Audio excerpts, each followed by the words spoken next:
Good morning students, मेरा नाम आलोक कुमार है और वो जो मिसलेनियस कॉन्सेप्ट्स हैं उसकी सीरीज़ में मैं छोटे छोटे कॉन्सेप्ट्स आपको देता हूँ। बड़े क्रिस्प, ज़्यादा समय नहीं लेता, मैं 10-15 मिनट आपके लेता हूँ। कभी कभी तो 5 से 10 मिनट के बीच में वो वीडियो बन जाती है और उसका पर्पज़ है कि जो ट्रबलसम टॉपिक्स होते हैं या ट्रबलसम पार्ट होता है किसी चैप्टर का, जहाँ पर स्टूडेंट अटकते हैं, फंसते हैं और जिसकी importance JEE main, JEE advance या ओलंपियाड्स में खासकर ज़्यादा है, मैं उनको यहाँ पर उठाता हूँ ताकि स्टूडेंट्स उस बात को समझ सकें और एक फीलिंग ले सकें कि हाँ अब आई ये बात समझ में क्लियरली, राइट। और अगर आपको अच्छे से समझ में आता भी है तो let me know through the comments in comment section at my YouTube channel IIT JEE chemistry by Alok Kumar ALK sir. तो चलो बात करते हैं प्राइमरी एंड सेकेंडरी टाइट्रेंट की। प्राइमरी टाइट्रेंट, अच्छा टाइट्रेंट तो आप समझते होंगे। मान लो जैसे कोई एक बीकर लिया, इसके अंदर हमने कोई सॉल्यूशन है जिसे हम बोलते हैं टाइट्रेट सॉल्यूशन और एनालाइट सॉल्यूशन।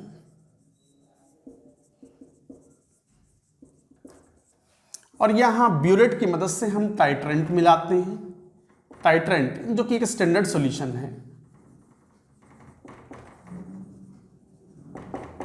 जिसकी कंसंट्रेशन पहले से ही पता हो उसे बोलते हैं स्टैंडर्ड सॉल्यूशन। और टाइट्रेंट ब्यूरेट की मदद से मिलाते हैं फ्रॉम ब्यूरेट। तो ब्यूरेट की मदद से ड्रॉप बाय ड्रॉप हम टाइट्रेंट मिलाते हैं इन द बीकर, जिसके अंदर टाइट्रेट लिया हुआ है, एनालाइट सॉल्यूशन लिया है, जिसकी कंसंट्रेशन फाइंड आउट करनी है टू डिटरमिन। कॉन्सेप्ट ये है, पर्पस क्या है, to determine the concentration of analyte और टाइट्रेट। बाहर से क्या मिला रहे हैं, ब्यूरेट की मदद से ड्रॉप बाय ड्रॉप टाइट्रेंट। और प्रॉपर इंडिकेटर हम मिला लेते हैं सॉल्यूशन में, या इंडिकेटर भी रखते हैं। इंडिकेटर नहीं मिलाओगे तो मालूम कैसे पड़ेगा कि रिएक्शन कब कंप्लीट हुई है। लॉ ऑफ केमिकल इक्विवेलेंस कैसे अप्लाई करोगे, N1V1 = N2V2। खैर मैं वो डिटेल में नहीं जा रहा यहाँ पर। I am not telling you the concept of titration, I am telling you what is primary and secondary titrants. ये जो टाइट्रेंट होते हैं स्टैंडर्ड सॉल्यूशन होते हैं, अलमारी में रखे रहते हैं। जैसे मान लो ऑक्सैलिक एसिड सॉल्यूशन है, जैसे मान लो ऑक्सैलिक एसिड हुआ, या मान लो K2Cr2O7 का सॉल्यूशन हुआ। अलमारी होती है, खोलते हैं, K2Cr2 सॉल्यूशन हुआ, उसकी कंसंट्रेशन उस पर बाहर लिखी हुई होती है, लेवल लगा हुआ होता है 0.5 m। तो बस 0.5 m उसको हम यूज करते हैं। But KMnO4 is not of this type, sodium dichromate is not of this type, KOH H2SO4 I2 solutions are not of this type. वो सेकेंडरी टाइट्रेंट है, मतलब रखे रखे भी उनकी कंसंट्रेशन चेंज हो जाती है because of the hygroscopic nature or because of the less stability or decomposition nature or because of the impurities present in it, their concentrations are not accurately known। तो ये वो सब्सटेंस हैं, secondary titrant वो होते हैं जिनके wait को accurately measure नहीं कर सकते, और प्राइमरी वो हैं जिनके वेट को हम एक्यूरेटली मेजर कर सकते हैं। And they are free from the impurities and do not gain the impurities over time. जैसे प्राइमरी टाइट्रेंट की परिभाषा क्या हो गई, primary titrant whose substance whose or titrant whose mass can be or which can be accurately weighed। ऐसे लिख दो, titrant of course एक सब्सटेंस ही है which can be accurately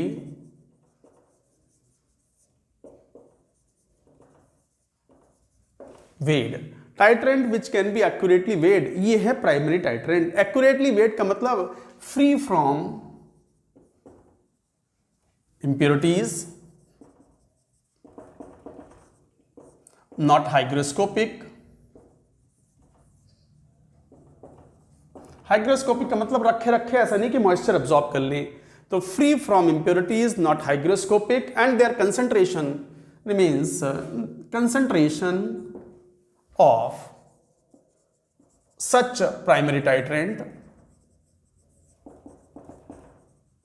primary standard भी बोलते हैं इनको, और प्राइमरी स्टैंडर्ड। तो concentration of such primary titrant remains constant, remains unchanged. With time. एक तो आपने जैसे मान लो K2Cr2O7 है, आपको उसका सॉल्यूशन बनाना है, तो आपने उसका मास ले लिया कुछ 5 ग्राम, तो वो 5 ग्राम K2Cr2O7 ही है, उसके अंदर मॉइस्चर या और इंप्योरिटीज नहीं है। एक्यूरेटली उसका वेट हम मीजर कर सकते हैं। इसमें तराजू का रोल नहीं है कि एक्यूरेटली नॉट वेट मतलब तराजू बढ़िया वाली नहीं है। अरे तराजू से मतलब नहीं है, मतलब ये है कि उसमें कुछ इंप्योरिटीज हो सकती हैं, या over the period of time solution में भी हाइग्रोस्कोपिक में अब्सॉर्ब मॉइस्चर और इट में डिकम्पोज एंड कंसंट्रेशन में चेंज। नहीं, ऐसा नहीं है, ये तो बड़ा स्टेबल सॉल्यूशन है, primary titrant which can be accurately weighed and free from impurities and concentration does not change. Such solutions need not be standardized. Such primary titrant solutions need not be standardized.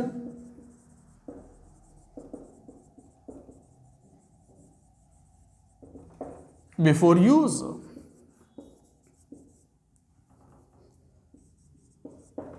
ऐसे solutions को standardise करने की जरूरत नहीं होती है before the use. उनकी concentration जो उस पर लिखी हुई है दैट इज एक्यूरेट, और इनके एग्जांपल्स बड़े इंपॉर्टेंट हैं। These are the most important thing examples, जैसे K2Cr2O7, this is one common example. Mohr salt, Mohr salt तो बड़ा इंपॉर्टेंट है, KMnO4 के टाइट्रेशन में काम आता है। क्या फॉर्मूला है? FeSO4 dot ammonium sulphate dot 6H2O। और जैसे हाइपो, हाइपो तो आप जानते हो कौन, Na2S2O3, इस तरह की silver nitrate. Oxalic acid, oxalic acid is also very important, it is very very common. आपके जो प्रैक्टिकल मैनुअल होता है उसमें KMnO4 का स्टैंडर्डाइजेशन हम ऑक्सैलिक एसिड से करते हैं, this is very common one, oxalic acid, NaCl etcetera.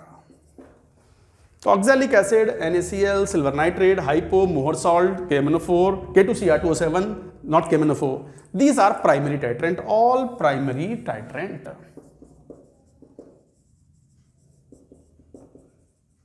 और प्राइमरी स्टैंडर्ड्स, ये प्राइमरी टाइट्रेंट हैं, इनकी कंसंट्रेशन समय के साथ चेंज नहीं होगी, they need not be standardized before the use. एक होते हैं सेकेंडरी टाइट्रेंट, इसका उल्टा, मतलब इनके अंदर कुछ ना कुछ इंप्योरिटीज होती हैं, या समय के साथ मॉइस्चर अब्सॉर्ब कर लेते हैं, हाइग्रोस्कोपिक नेचर होती है, या अनस्टेबल होते हैं, डिकम्पोज हो जाते हैं थोड़े बहुत, and their concentration does not remain constant and their weight can not be accurately weighed. तो इसका मतलब हर बार जब भी इस्तेमाल करोगे इनको, इनका पहले स्टैंडर्डाइजेशन किया जाएगा with the help of the primary titrant. कैसे? लेट अस सी। यहां लिखेंगे सेकेंडरी टाइट्रेंट, पहले ये जरा नोट तो करियो।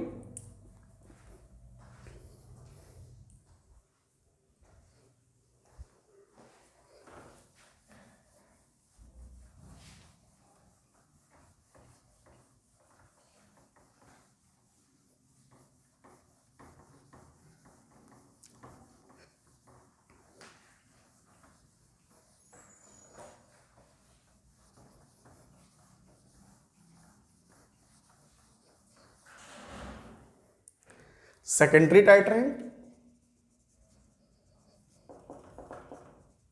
और सेकेंडरी स्टैंडर्ड,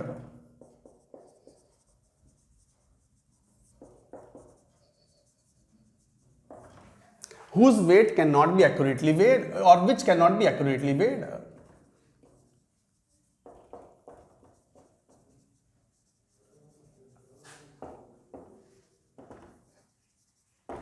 जिसको हम एक्यूरेटली वे नहीं करते, contains impurities.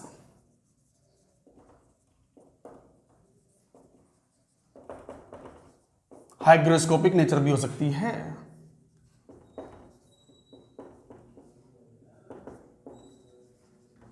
Etcetera. So these kind of problems are there, और इनके कॉमन एग्जाम्पल्स होते हैं। एग्जाम्पल जरूर याद रखने, ये पूछे जाते हैं। जैसे KMnO4 सबसे कॉमन एग्जाम्पल। जब भी KMnO4 को अलमारी में से निकालते हैं कि भाई चलो इसकी मदद से टाइट्रेशन कराएं हम किसी रिड्यूसिंग एजेंट का, तो सबसे पहले इसी का टाइट्रेशन कराना पड़ता है, इसको स्टैंडर्डाइज करना पड़ता है, इसकी कंसंट्रेशन सही से फाइंड आउट करनी होती है ताकि इसको इस्तेमाल कर पाए इन N1V1 = N2V2 called law of chemical equivalence. तो जैसे KMnO4, Na2Cr2O7, KOH, NaOH सब हाइग्रोस्कोपिक नेचर के होते हैं, ये सब iodine etcetera. So these kind of solutions they are secondary titrant. Iodine एक बहुत कॉमन रिड्यूसिंग एजेंट के रूप में वर्क करता है, ऑक्सीडाइजिंग भी है। आयोडोमेट्रिक टाइट्रेशन, आयोडीमेट्रिक टाइट्रेशन दोनों में काम में लेते हैं। Sodium dichromate, KMnO4, these are the very commonly used secondary titrants. These need be standardized before use. इनके यूज से पहले इनका स्टैंडर्डाइजेशन करना है, और स्टैंडर्डाइजेशन से करना है, standardization should be done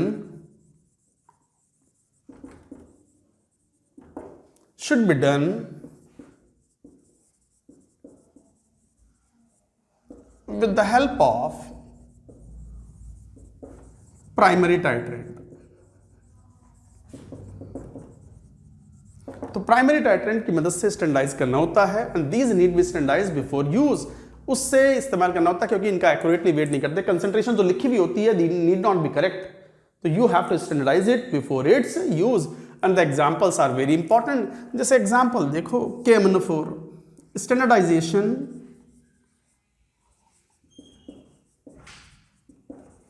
of KMnO4. This can be done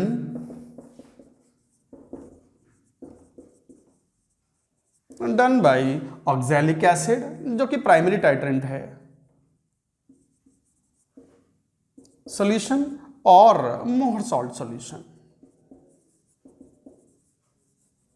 और दोनों अपने आप में क्या है, ये प्राइमरी टाइट्रेंट।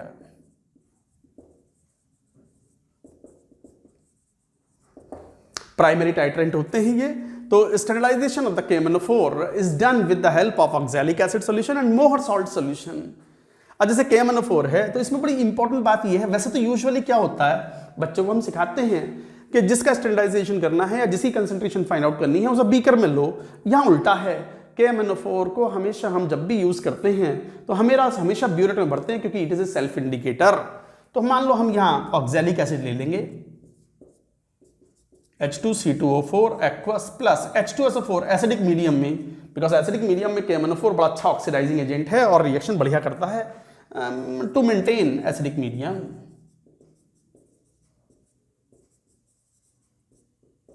अच्छा, ये भी बड़ा इंपॉर्टेंट पॉइंट होता है, हालांकि यहां डिस्कस करें ना करें, H2SO4 इस्तेमाल कर लियो, HNO3 मत करना, वो खुद ऑक्सीडाइजिंग एजेंट है, पता चला वही निपटा देगा इसको, H2C2O4 को ऑक्सीडाइज कर देगा। और HCl बिल्कुल मत करना, क्योंकि HCl को कौन, KMnO4 ऑक्सीडाइज कर देगा। तो यहां KMnO4 सॉल्यूशन, कलर सबको याद होगा, पर्पल कलर होता है, पर्पल पिंकिश कलर, तो पर्पल सॉल्यूशन, जिसका स्टैंडर्डाइजेशन करना है added drop by drop by using burette. Burette से मिलाते हैं, वैसा उल्टा होता है, जिसकी कंसंट्रेशन फाइंड आउट करनी हो उसे हम बीकर में लेते हैं, बट KMnO4 सेल्फ इंडिकेटर होने की वजह से बाहर से कोई इंडिकेटर नहीं मिलाते, no indicator is added. KMnO4 खुद ही अपने आप में एक बढ़िया इंडिकेटर है, तो KMnO4 को ड्रॉप बाय ड्रॉप मिलाते हैं H2C2O4 सॉल्यूशन में, H2SO4 की प्रेजेंस में एसिडिक मीडियम मेंटेन कराने के लिए। तो KMnO4 को मिलाया जाता है, KMnO4 एक सेल्फ इंडिकेटर है, तो रिएक्शन होती है, KMnO4 रिएक्शन करवाते हैं H2C2O4 से, और H2SO4 मीडियम प्रोवाइड करता है, H+ provider, and the reaction occurs, it forms MnSO4 plus CO2 plus K2SO4। ये रिएक्शन होती है, और जैसे हम ड्रॉप बाय ड्रॉप मिलाते हैं, ये तो कलरलेस सॉल्यूशन है, KMnO4 मिलाते ही खर्च हो गया, सॉल्यूशन कलरलेस रहता है। बट जैसे ही H2C2O4 पूरा खत्म होता है और एक एक्स्ट्रा ड्रॉप भी जब KMnO4 की मिलाते हैं, the whole solution becomes pink, the whole solution becomes coloured, and at that moment we stop titration, at that moment we say number of gram equivalents of KMnO4 is equal to number of gram equivalents of H2C2O4। तो number of ग्राम ये जरा मैं हटाने वाला हूं, note करिए पूरी बात जरा एक बार।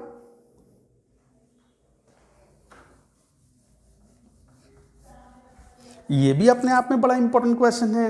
नेवर ऐड HCl और HNO3 to make the medium acidic, it should be maintained with the help of H2SO4, क्योंकि HCl होगा तो KMnO4 HCl को निपटा देगा ऑक्सीडाइज कर देगा Cl2 में। Cl2 अपने आप में एक अच्छा ऑक्सीडाइजिंग एजेंट है, वो कुछ ना कुछ डिस्टर्बेंस क्रिएट करेगा और टाइट्रेशन भी रॉन्ग हो जाएगा। अगर HNO3 मिलाया, HNO3 इसको निपटा देगा H2C2O4 को, because HNO3 is also a good oxidizing agent, powerful oxidizing agent. तो ये भी एक अच्छा पॉइंट है, मैं लिख भी देता हूँ।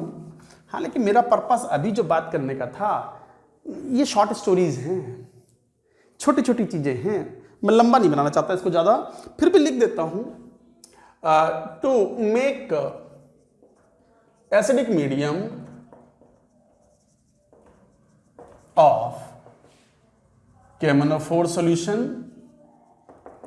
don't use HCl or HNO3, use H2SO4। लिख दिया मैंने ये बात, समझ में आ गई बात।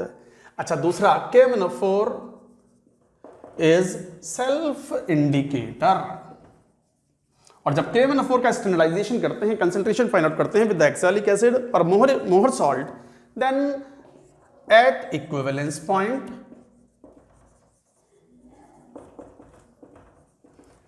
number of gram equivalents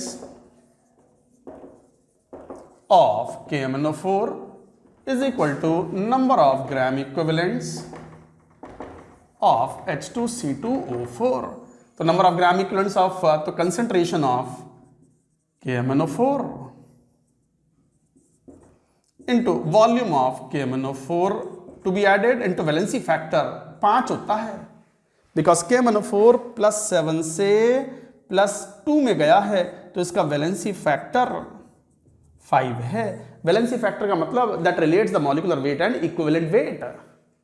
अब ये कॉन्सेप्ट तो पता होने चाहिए। आई am not teaching you the equivalent concept completely here, just give you an insight about KMnO4, utility of KMnO4, its importance of the standardization just before its use, and primary and secondary titrant। In number of gram equivalents, the concentration of H2C2O4 solution into volume of H2C2O4 solution into valency factor is 2. Valency factor of H2C2O4 is 2. अब मैं valency factor यहां नहीं सिखा रहा हूं, is just making a concept. This can be determined, can be calculated. तो guys, ये था थोड़ा सा about primary and secondary titrant. कभी भी आप प्रैक्टिकल्स कर रहे हो और मान लो आपका वाइवा चल रहा है स्कूल में ही, तो सबसे कॉमन क्वेश्चन यही पूछा जाता है टाइट्रेंट के बारे में, what is primary and what is secondary titrant, give some examples also. Examples कांग्रे क्या लिख चुके हो प्रीवियस स्क्रीन में।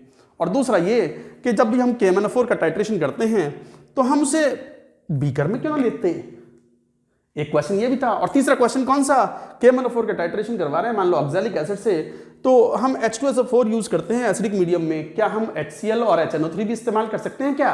वो भी तो एसिड है ना, क्यों ना? I told you just now, that is it. So that was another offering in miscellaneous concepts series. Thank you.